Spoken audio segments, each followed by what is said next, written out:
Olá, sejam bem-vindos ao nosso podcast deste domingo, que é o primeiro da Quaresma, 6 de março de 2022. Bom, todos sabemos que Jesus não cometeu pecados, mas tentado ele foi. E é justamente este o assunto que trata o Evangelho de hoje. Inclusive, na Terra Santa, a gente conhece um pouco o deserto e os lugares onde Jesus foi tentado. E nós também vivemos isso. Quantos desertos e quantas tentações em nossa vida, e Jesus sempre nos socorre, nos ajuda e nos ensina como vencê-los. Hoje, rezemos de forma especial por todas as pessoas que estão sofrendo com esta guerra absurda e pedir ao Senhor que ajude os líderes mundiais a buscar a paz e a concórdia entre os povos. Rezemos.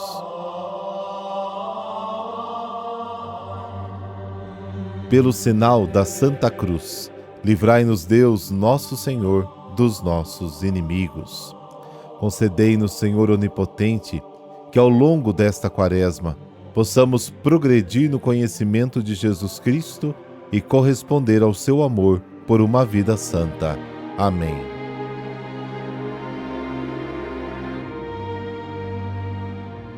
Lucas, capítulo 4, versículos de 1 a 13. O Senhor esteja convosco, Ele está no meio de nós. Proclamação do Evangelho de Jesus Cristo segundo Lucas. Glória a vós, Senhor. Naquele tempo, Jesus, cheio do Espírito Santo, voltou do Jordão, e no deserto ele era guiado pelo Espírito. Ali foi tentado pelo diabo durante 40 dias. Não comeu nada naqueles dias, e depois disso sentiu fome. O diabo disse então a Jesus: Se és filho de Deus, manda que esta pedra se mude em pão.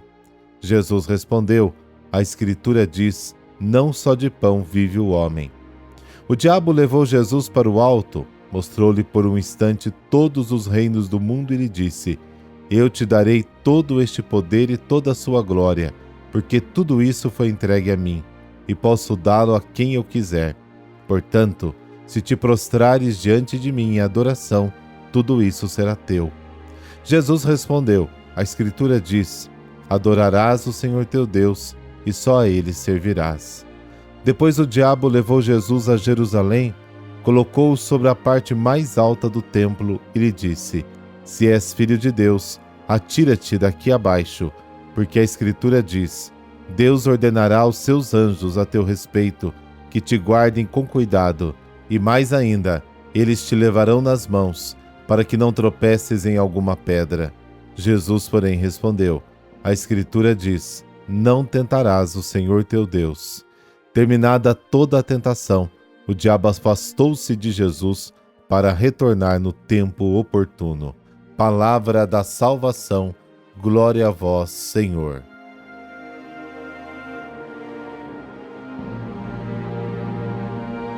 Lucas, com o refinamento de um narrador, relata alguns aspectos do ministério de Jesus após o seu batismo, incluindo as tentações do diabo.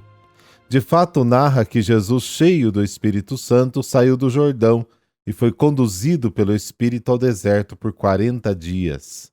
Esse episódio da vida de Jesus é preliminar ao seu ministério, mas também pode ser entendido como o momento de transição do ministério de João Batista para o de Jesus. Em Marcos, esse relato das tentações é mais genérico, rápido. Em Mateus, de Jesus se diz que foi conduzido pelo Espírito ao deserto para ser tentado pelo diabo. Essas últimas palavras atribuem a experiência da tentação a uma influência ao mesmo tempo celestial e diabólica. Porém, o relato de Lucas modifica o texto de Mateus de forma a mostrar que Jesus, cheio do Espírito Santo, sai espontaneamente do Jordão e é conduzido pelo Espírito ao deserto durante 40 dias, onde é tentado pelo diabo, lá no capítulo 4. O sentido que Lucas quer dar às tentações de Jesus é que foram uma iniciativa do diabo e não uma experiência programada pelo Espírito Santo. É como se Lucas quisesse manter o caráter do diabo distinto da pessoa do Espírito Santo, a permissão de Deus para ser tentado. Outro elemento a observar é a ordem que Lucas organiza as tentações: deserto, vista dos reinos do mundo, pináculo de Jerusalém. Em vez disso, em Mateus, a ordem varia: deserto, pináculo, alta montanha. Os exegetas debatem qual é o arranjo original, mas não conseguem encontrar uma solução unânime. A diferença pode ser explicada a partir da terceira tentação, a culminante. Para Mateus, o monte é o cume da tentação, porque no seu evangelho ele coloca todo o seu interesse no tema da montanha. Basta recordar o Sermão da Montanha que a gente falou, inclusive, aqui no nosso podcast, a apresentação de Jesus como o novo Moisés. Para Lucas, por outro lado, a planície e o deserto são importantes. E você que está me ouvindo pode legitimamente fazer a si mesmo uma pergunta. Em Lucas, como em Mateus, houve possíveis testemunhas da tentação de Jesus? Alguém viu isso? A resposta é certamente não. Da história de Lucas fica claro que Jesus e o diabo estão se enfrentando totalmente sozinhos. As respostas de Jesus ao diabo são extraídas da Sagrada Escritura, são citações do Antigo Testamento. Jesus enfrenta as tentações e, em particular, o culto que o diabo espera do próprio Jesus, recorrendo à palavra de Deus como pão da vida, como proteção de Deus. Com essas cenas, Lucas pretende nos lembrar que as tentações foram dirigidas a Jesus por um agente externo. Eles não são resultado de uma crise psicológica ou porque estão em conflito pessoal com alguém. Pelo contrário, as tentações referem-se às tentações que Jesus experimentou em seu ministério: hostilidade, oposição, rejeição. Essas tentações foram reais e concretas em sua vida. Ele não usou o seu poder divino para resolvê-los.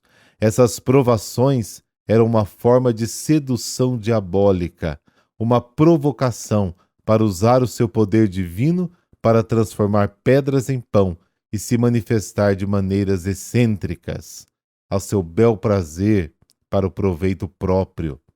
As tentações terminam com esta expressão: depois de esgotadas todas as tentações, o diabo abandona Jesus. Portanto, as três cenas que contêm as tentações devem ser consideradas como uma expressão de todas as tentações ou provações que Jesus teve de enfrentar. Mas o ponto fundamental é que Jesus, como filho, enfrentou e venceu a tentação, mas ainda foi provado na sua fidelidade ao Pai e foi encontrado fiel. Uma consideração final diz respeito à terceira tentação. Nas duas primeiras, o demônio provocou Jesus ao usar sua filialidade divina para negar a finitude humana, evitar obter pão como todos os outros homens, pedindo-lhe então uma onipotência ilusória.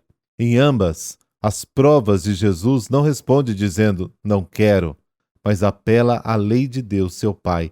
Está escrito, está dito. Maravilhosa lição. Mas o diabo não desiste, ele dá uma terceira provocação, a mais forte de todas: poupar-se da morte. Afinal, julgar-se do pináculo significa encontrar uma morte certa. O diabo cita as Escrituras, o Salmo 91, para convidar Jesus ao uso mágico e espetacular da proteção divina e, finalmente, à negação da morte. A passagem do Evangelho de Lucas me dá uma forte advertência: o uso incorreto da palavra de Deus pode ser também ocasião de tentação. O que isso quer dizer? Minha maneira de me relacionar com a Bíblia é posta em crise, especialmente quando a uso apenas para dirigir ensinamentos morais a outras pessoas que estão em dificuldade ou em crise. É isso que o demônio fez.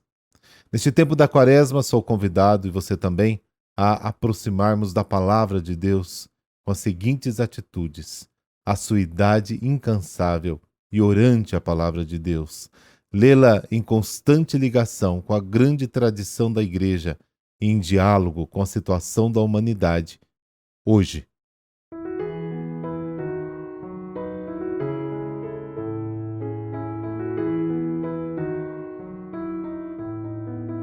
Santa Rosa de Viterbo. Santa Rosa, que lembramos neste dia, muito cedo começou a externar atitudes extraordinárias, coragem e amor ao Senhor. Nasceu em Viterbo em 1233 de uma família pobre e humilde. A sua história nos conta que quando tinha apenas 3 anos, fez preces a Jesus para que revivesse uma tia e foi atendida. Aos 7 anos, Rosa pegou uma forte doença, que foi um meio para começar sua vida de conversão. Diz que Nossa Senhora apareceu a ela, restituindo a saúde e chamando-a para total entrega de vida. Santa Rosa, antes mesmo de ter idade suficiente, resolveu vestir um hábito franciscano, já que sua meta era entrar na ordem de Santa Clara de Assis. Menina cheia do Espírito Santo, Rosa enfrentou os hereges cátaros, que semeavam a rejeição às autoridades. O próprio imperador da Alemanha, que protegia os hereges, foi questionado pela jovem Rosa. Sua atitude contra o imperador fez com que a menina fosse banida da cidade, mas ela não abandonou a fé e continuou profetizando. Após a morte do imperador, Rosa voltou então como heroína para Viterbo e, mesmo sem ser aceita com 16 anos pelas irmãs clarissas, Santa Rosa perseverou no caminho da santidade até contrair uma doença que a levou com 18 anos para a eterna morada de Deus. Deus, Pai de bondade, pelo exemplo de Santa Rosa, comunicaste aos cristãos o desejo de vos servir e vos amar acima de todas as coisas. Dai aos corações sinceros a graça de conhecer-vos e propagar o vosso amor. Amém. Abençoe-vos o Deus Todo-Poderoso, Pai, Filho, Espírito Santo. Amém. Bom domingo, até amanhã.